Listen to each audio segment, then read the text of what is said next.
Halo guys, jumpa lagi dengan Captain Vincent Aditya. Hari ini saya membuat video dikarenakan banyaknya pertanyaan seputar pesawat Sriwijaya SJ182. Nah, saya akan membahas pertanyaan yang paling sering kali ditanyakan, yaitu bahayakah pesawat tua ketika diterbangkan? Seberapa panjang umur pesawat paling ideal untuk digunakan? Nah, ini pertanyaan yang paling banyak ditanyakan. Banyak sekali orang yang malah khawatir ketika mereka akan terbang dengan pesawat tua. Saya di sini akan berikan pandangan saya sebagai seorang pilot mengenai pesawat tua yang diterbangkan. Nah, banyak sekali orang yang berpikir dan berkhawatir sekarang, wah, kalau pesawat tua saya nggak mau terbangkan. Ini yang harus diluruskan, karena namanya publik pasti mereka tetap harus bertransportasi. Nah, ketika mereka bertransportasi, tidak tertutup kemungkinan bahwa mereka akan menaiki pesawat tua. Maka dari itu, hari ini sifat dari video ini memberikan informasi edukasi buat kalian semua yang akan terbang di kemudian hari. Nah, pesawat dikatakan tua ketika mereka sudah memasuki 50.000 jam ke atas. Ini sudah dikatakan memasuki masa tuanya. Untuk limitasinya sendiri, apakah pesawat tua itu bisa diterbangkan? Jadi tidak ada limitasi di mana pesawat itu harus stop dioperasikan. Pesawat itu sampai pesawat tahun-tahun 1930, 1940 pun kalau memang dia di-maintain dengan baik, masih bisa digunakan. Cuman yang jadi masalah adalah cost untuk memperbaiki pesawat itu. Semakin lama pesawat itu in service, semakin banyak jam terbangnya, otomatis lebih banyak pengecekan yang harus dilakukan. Bukan saja dari airframe ya, mesinnya juga sama. Mesinnya ketika hot sectionnya, bagian dari dalam hot sectionnya harus di-replace ketika sekitar 20.000 jam. Kalau core sectionnya kurang lebih ya, kalau nggak salah sekitar 25.000 jam. So, airline tuh semakin berpikir ketika mereka harus replace sendiri. Tiba di satu titik di mana mereka harus keluarkan uang terlalu besar, jadi nggak worth it lagi untuk dipertahankan pesawat ini. Jadi secara finansial mereka sudah, ini udah tidak worth it lagi untuk kita pertahankan, lebih baik kita ganti pesawat baru. Dimana pesawat baru mungkin lessor lebih mudah sekarang untuk bisa kita lease pesawat itu sendiri. Cuman pada umumnya pesawat itu dinyatakan stop service ketika maintenance cost itu kebanyakan itu sudah melebihi dari kemampuan airline untuk memaintain. Karena airline ini kan membawa penumpang, dihitung lagi dari total operating cost-nya itu apakah masuk nih yang kita jual nih dengan penumpang itu sendiri, dengan kargo itu sendiri, apakah bisa tutup dengan maintenance cost-nya itu. Pesawat semakin baru ini semakin efisien, tapi bukan berarti pesawat baru ini artinya tidak akan jatuh dan pesawat pasti bagus. Yes, most likely pesawat baru well maintained, tapi tidak bisa menjadi satu indikator di mana satu pesawat ini, wah, pesawat baru nih pasti nggak kenapa-napa, pesawat bekas ini pasti ada apa-apa, malas. Enggak juga. Saya banyak melihat pesawat yang sudah cukup tua, mereka di well maintain. Bahkan saya juga melihat pesawat baru yang ada banyak DMI listnya, kerusakan ketika kita harus terbang. Ada, saya pernah melihat seperti itu. Walaupun bukan sesuatu yang major ya. Kebanyakan di line ini sesuatu hal yang bukan yang sifatnya major.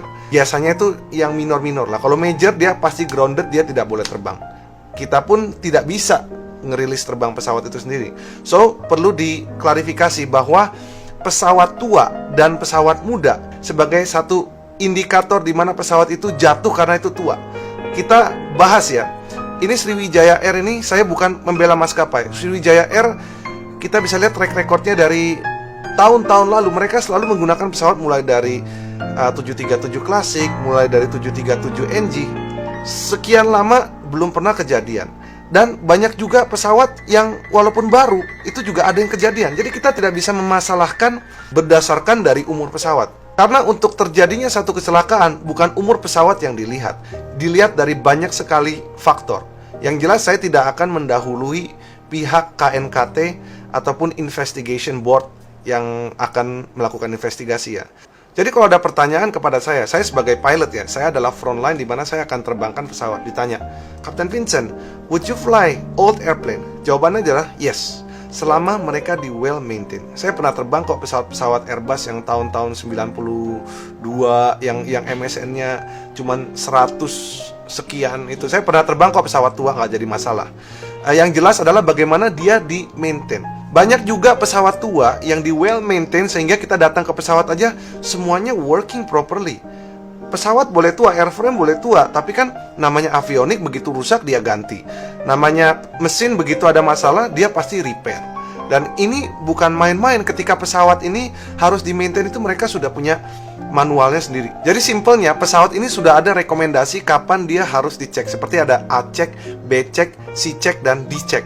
Dengan A cek misalnya harus dilakukan setiap 500 jam sekali. B cek harus dilakukan misalnya 6 bulan sekali. Atau C cek harus dilakukan setiap 4.000 sampai 6.000 jam atau 2 dan 3 tahun. Mereka itu sudah memiliki maintenance program di mana pesawat harus di make sure dalam keadaan safe untuk terbang. So kalau saya disuruh terbangkan pesawat tua, I don't mind, as long as the maintenance is properly maintained. Jadi saya pun akan menerbangkan pesawat walaupun dia umurnya sudah tua.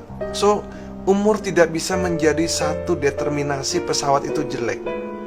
Nah sekarang kita akan buka data yang saya punya. Jadi berdasarkan aturan pemerintah, kita bisa lihat ya, KM 115 tahun 2020. Di sini ada batas umur pesawat.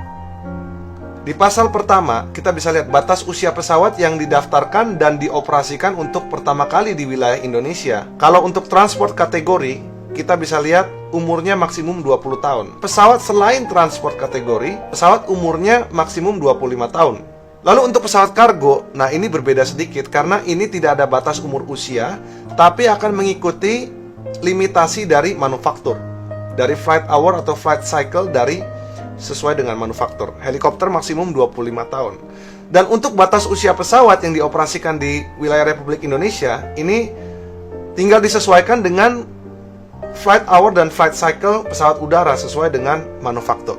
Jadi, seperti yang saya jelaskan di sini, bahwa untuk masuk ke Indonesia, pesawat itu batas umurnya maksimum untuk transport kategori adalah 20 tahun.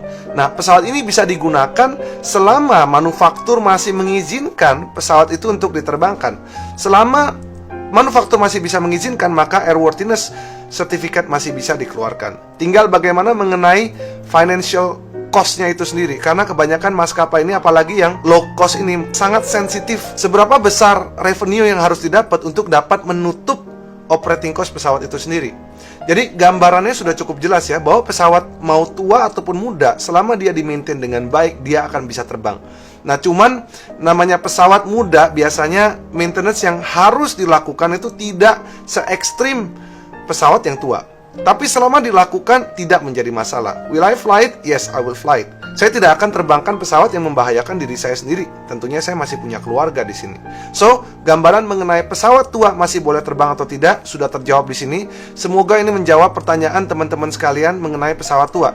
Janganlah takut guys, mengenai terbang dengan pesawat walaupun 20 tahun, 25 tahun, selama di-maintain dengan baik kita nggak perlu khawatir. So, perlu saya ingatkan bahwa kecelakaan bukanlah sesuatu hal yang diinginkan untuk terjadi.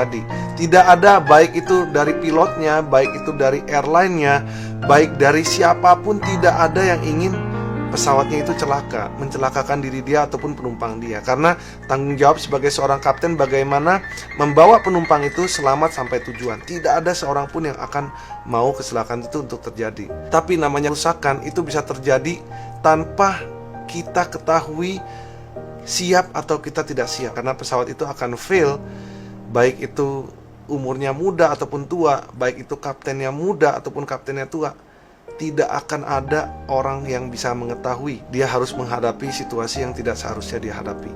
So, semoga video ini dapat memberikan informasi buat kalian semua. Tetaplah tabah. Saya, Kapten Vincent Raditya, mengucapkan turut belasungkawa dan turut berduka cita kepada pesawat SJ182.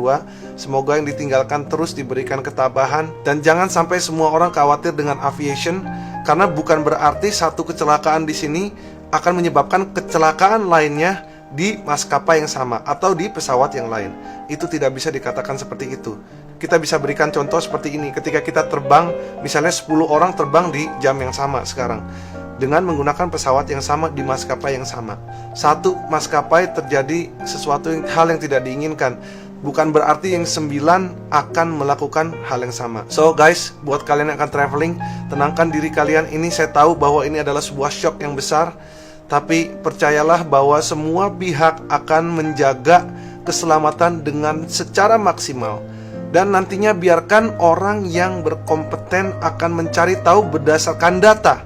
Ini akan saya bahas secara keras ya, karena saya lihat ada orang yang mencari panggung. Menurut saya ini belum fasenya, dan dia bukanlah orang pejabat yang berwenang. Semua yang dikatakan itu berdasarkan yang kita bisa cari dari Wikipedia. Dan menurut saya nggak etis untuk dikeluarkan sekarang. Himbauan saya, janganlah mudah percaya kepada fake guru yang mengaku dia adalah kapten yang terbang dengan 25 jenis pesawat di seluruh dunia. Jadi terima kasih buat kalian yang sudah nonton. Jumpa lagi di video Captain Vincent berikutnya.